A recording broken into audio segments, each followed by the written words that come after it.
It was a very low bingo fakement indeed, nished her on such a bitter notchy.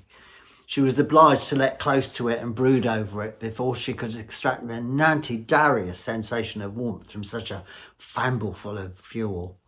The bingo fakement place was a badge-una, built by some Dutch trade she had long ago and paved all round with quaint Dutch tiles, screeved to illustrate the glosses. There were Cains and Abels, Pharaoh's Pallone Chavis, Darius Pallones of Sheba, fairy messengers trolled downing through the air on clouds like feather beds, Abrahams, Belshazzars, apostles putting out to sea in butter boats, changes of figures to attract her thoughts. And yet, that eke of Mary, set her Annie's old, came like the ancient prophet's big rod and jarried up the whole. If each smooth tile had been a blank at first, with power to shape some glossy on its surface from the disjointed fragments in her thoughts, there would have been a copy of Badge Mary's head on every una. "Up yours!" screeched Scrooge, and flounced to Jack's the room. After several turns, she sat down again on her arras. As she threw her head back in the chair, her use happened to let her upon a bell end, a disused bell end, that hung well in her room and communicated for some purpose, now forgotten, with a back slum in the highest story of the building. It was with great astonishment and with a strange, inexplicable dread that, as she ogled, she varded this bell end begin to swing in front of her ewes. It swung so softly at the outset that it scarcely made a sound. But soon it banged out loudly, and so did every bell end in the latte. This must have lasted half a minuto or a minuto, but it lasted an hour. The bell ends ceased as they had begun together. They were succeeded by a clanking noise deep down below, as if some homie were dragging a heavy chain over the casks in the daffy juice bodega in his cellar. Scrooge then remembered to have heard that fairies in haunted lasses were described as dragging chains, if not dragging up. The cellar door flew open with a booming sound, and then she heard the noise much louder on the floors below, then trolling up the stairs, then coming straight towards the door. "It's up yours still!" screeched Scrooge. "I won't believe it!" Her maquillage already removed her colour change, though when Nantia paused, it came on through the heavy door and passed into the room before her use. Upon its coming in, the dying flame leapt up as though it screeched, "I know her, Mary's fairy," and fell again. The same eke, the very same Mary in her dry, brittle wire, knife clobber, ripped tights and knee-high bats, the tassels on the latter bristling like a pigtail, and her coat frocks, and the wire upon her head. The chain she drew was by Claire's accessories, and she clasped about her middle. It was long and wound about her like a pigtail wire, and it was made, for Scrooge ogled it closely, of colada, earrings, wart remover, shopper cheeks, job centre slips, and heavy purses wrought in steel. Her Lucody was skanky and in need of a bonus steak dinner, so that Scrooge, observing her and vardering through her waistcoat, could ogle the dewy buttons on her coat behind. Scrooge had often heard it screech that Mary had no chutney locker, but she had never believed it until now. No, Nishta, did she believe it even now, though she ogled the fairy through and through and varded it standing before her, though she felt the chilling influence of its freezing cold hues, and marked the very texture of the folded handkerchief bound about her head and chin, which wrapper she had not ogled before. She was still all queer-like and palavered against her senses. "How now?" screeched Scrooge, caustic and crabby as ever. "What do you want with me, bitch?" "Much." Mary's cackling fakement, no doubt about it. "Who are you, ducky?" "Ask me who I was, you mad mental vash." "Who were you then, bitch?" screeched Scrooge, raising a cackling fakement. "You're particular for a fairy. She was going to cackle to a shade, but substituted this as more appropriate, and she didn't fancy having her eek slapped by those cold, stiff fambles. In life, I was your sister Mary. Can you park your Harris down, dear? Screeched Scrooge, vardering doubtfully at her. I can. Then do it, for fuck's sake, and quit floating about. Scrooge screeched the question because she didn't know whether a fairy so transparent might find herself in a condition to let on her Aris, and felt that in the event of it being impossible, it might involve the necessity of an embarrassing explanation. But the fairy sat down on the opposite side of the Binko Fateman place, as if she were quite used to it. You don't believe in me, screeched the fairy. I don't, screeched Scrooge. What evidence would you have of my reality beyond that of your own senses? I don't savvy, cackled Scrooge. Why do you doubt your senses? Because, screeched Scrooge, a little fatement affects them. A dicky disorder of the stomach makes them cheats. You may be an undigested piece of beef, a blot of mustard, a crumb of cheese, a fragment of an underdone potato. You could be a spark of leftover Mariah stuck in my crevice. There's more of gravy than of grave of you, whatever you are. Scrooge was not much in the habit of cracking jokes, neither did she feel in her thumping cheek by any means waggish then. The truth is that she tried to be a smart vash as a means of distracting her own attention and keeping down her terror, for the spectre's cackling fatement disturbed the very marrow in her bones. To let staring at those fixed glazed ewes in niche to cackle for a moment would play, Scrooge felt, the very deuce with her. There was something very awful, too, in the spectre's being provided with an infernal atmosphere of her own. Scrooge could not feel it herself, but this was clearly the case, for though the fairy sat perfectly motionless, its raya and rah-rah frock and tassels were still agitated as if by the hot vapour of an oven. You varded this pot-pick, screeched Scrooge, returning quickly to the charge, for the reason just grieved, and wishing, though it was only for a second, to divert the vision's stony gaze from herself. I do, replied the fairy. You're not ogling it, screeched Scrooge, but I varder it, palavered the fairy, notwithstanding. Well, returned Scrooge, I have but to jerry this and be for the rest of my journos chivied by a legion of goblins, all of my own creation. Up yours, I calculate you, up yours. At this, the fairy raised a frightful cry and shook its chain with such a knock and appalling noise that Scrooge held on tight to her pearls to save herself from falling in a swoon.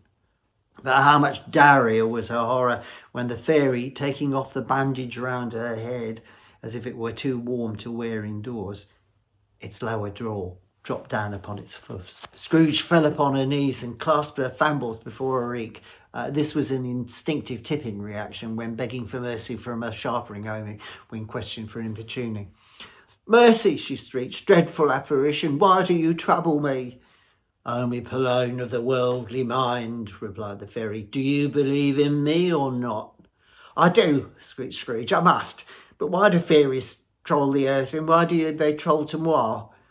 It is required of every Omi Polone, the fairy returned, that the fairy within us should troll abroad among her Omis and travel far and wide. And if that fairy goes not forth in life, it is condemned to do so after carking it. It is doomed to troll through the whole world. Oh, woe is me, and witness what it cannot share, but might have shared on earth and turned to happiness. Again the spectre raised a cry and shook its chain and wrung its shadowy fambles. You are fettered, screeched Scrooge, trembling. Cackle me why? I wear the chain I forged in life, replied the fairy. I made it link by link and yard by yard. I girded it on of my own free will, and of my own free will I wore it. Is its pattern strange to you, ducky? Scrooge trembled more and more, her beads were rattling. Or would you know, pursued the fairy, the girth and length of the butch coil you bear yourself? It was as full and heavy and as long as this Sedder Christmas Eves ago. You have laboured on it since. It is a naff and coddy chain. Scrooge vardered about her on the floor in the expectation of finding herself surrounded by some chink a datcher or 60 fathoms of iron cable, but she could ogle Nishta. Mary, she screeched imploringly, badge Mary, cry me more, cackle comfort to me, Mary. I have nada to give, the fairy replied. It trolls from other regions, Imelda Scrooge, and is conveyed by other ministers to other kinds of homies. Nishta can I cackle you what I would. Bid you more is all permitted tomorrow. I cannot let here, I cannot stay, I cannot let here my bats anywhere. My fairy never flanged beyond our counting, laddie. Mark me. In life, my fairy never minced beyond the narrow limits of a Denali changing hole, and cod journeys lie before moi. It was a habit with Scrooge, whenever she became thoughtful, to put her fambles down her knickers. Pondering on what the fairy had screeched, she did so now, luppering intently, but Nanty lifting up her ears or getting off her knees. You must have been very slow about it, Mary, Scrooge ogled in a business-like Polari, though with humility and deference. Slow, bitch, the fairy repeated. Set around is dreary, mused Scrooge, and travelling all the tempo. The whole tempo, screeched the fairy. No Letty, no peace, incessant trolling in heels, terrible calluses. You trouble Nishta Manjari, screeched Scrooge. On the wing of the wind, replied the fairy. You might have got over a great quantity of ground in Seteranis, screeched Duke. The fairy, on hearing this, set up another cry and clanked its chain so hideously in the dreary Nishta cackle of the Notchy that the beaks would have been justified in indicting her for a nuisance. Oh, captive bound in double iron, screeched the fairy, not to know that ages of incessant charvering by immortal creatures for this earth must pass into eternity but before the bone of which is susceptible is all developed.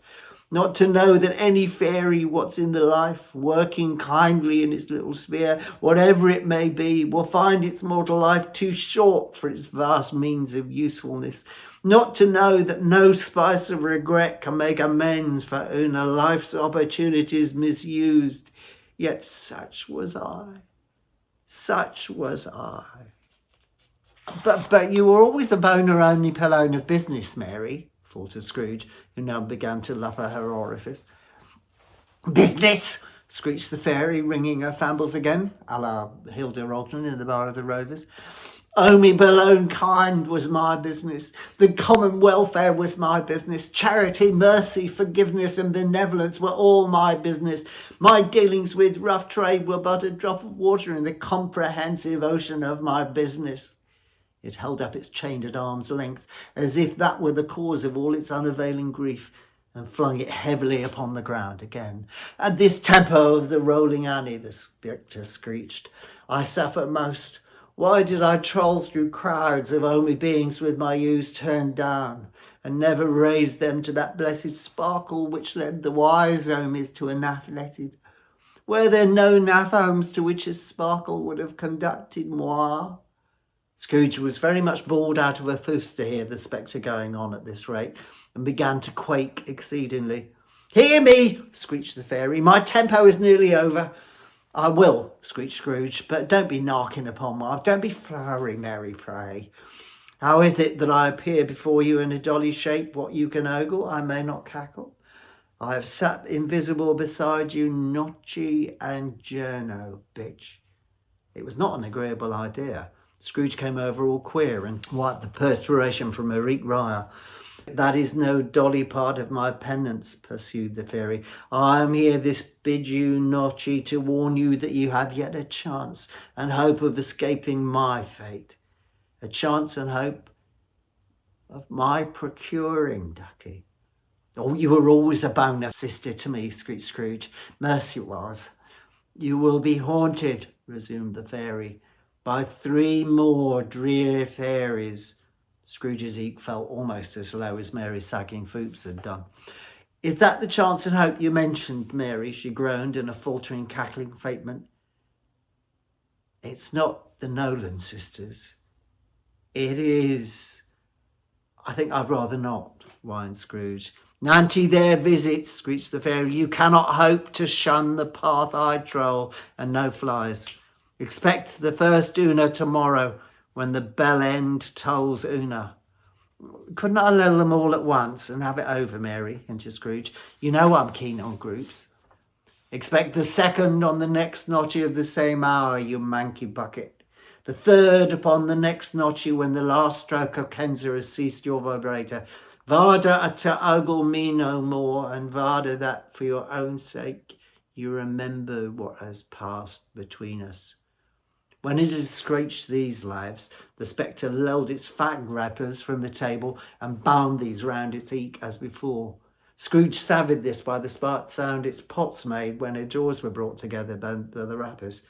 She ventured to raise her ewes again and found her supernatural visitor confronting her with a bold erection, with its chain wound over and above it, about its arm. The apparition flanged backwards from her, and at every step it lulled, the colline bounced and the window raised itself a little, so that when the spectre reached it, it was as wide open as a wizard's sleeve, just like Scrooge's Harris. It beckoned Scrooge to approach, which she did. When they were within dewy paces of each other, Mary's fairy held up its fambul, warning her to troll no nearer. Scrooge stopped at his mince, not so much in obedience as in surprise and fear.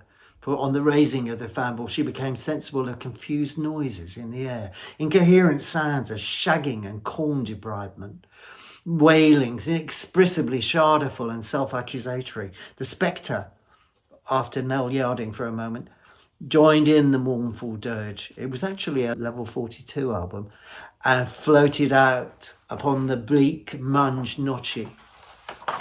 Scrooge trolled over to the window, desperate in her curiosity. She dangled her sagging jubes on the ledge and ogled out.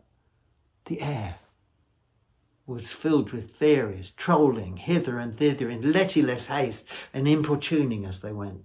Every Una of them wore chains like Mary's fairy. Some Nishtadari, they might be guilty governments, were linked together. No Omis were free, John Inman included. Una Amy Poloni had been known to Scrooge during their lives. She'd been quite familiar with Una Badge Fairy in a white waistcoat with a monstrous iron safe attached to its ankle, who screeched piteously at being unable to assist a wretched Polone with the lullaby sheet, whom it varded below upon a doorstep. The misery with them all was clearly that they sought to interfere for Bona in Omi's matters, and had lost the power forever. Whether these creatures faded into the bushes or the orderly Polone Chavis lulled them, she could not cackle. But they and their fairy screeching faded together, and the notchy became as it had been when she minced home. Scrooge closed the window and examined the door by which the fairy had entered. It was double locked, and as she had locked it with her own fambles, and the bolts were undisturbed. He tried to cackle, "Up yours!" but stopped at the first syllable. And being, from the emotions he had undergone, or the fatigues of the journey, or her glimpse of the invisible world, or the naffet conversation of the fairy, or the lateness of the hour, much in need of a lie down and a fag, went straight to bed, Nanty undressing, and fell a lettying upon the instant.